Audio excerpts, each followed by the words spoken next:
මගේ නම රුෂානි. දවසක් සුපිරි කොල්ලෙක් සෙට් වුණා.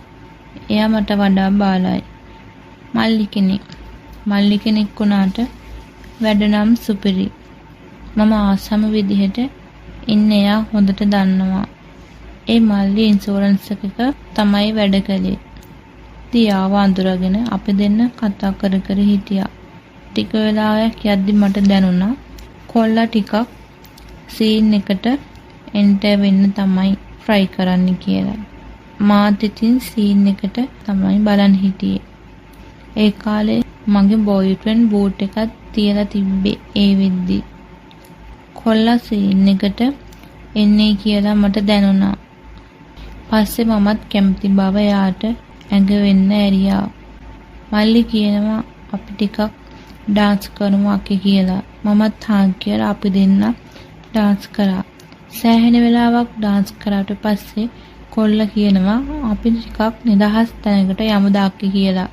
මමත් හා කිව්වා. ඊට පස්සේ අපි දෙන්නගේ ලෝකෙකට මොහොතක් එහාට වුණා. ඊට පස්සේ අපි දෙන්නගේ ලෝකෙක තනි වුණා. එයා මට ආසම විදිහට හැමදේම දුන්නා.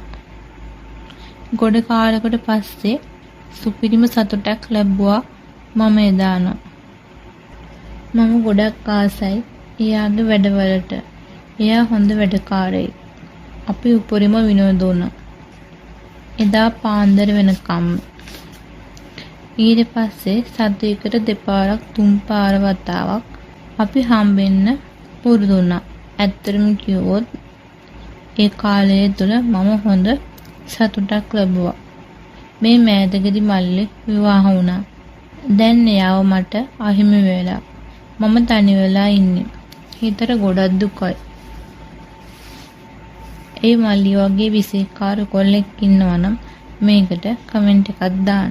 මගේ YouTube channel එක subscribe කරන්නත් අමතක කරන්න එපා.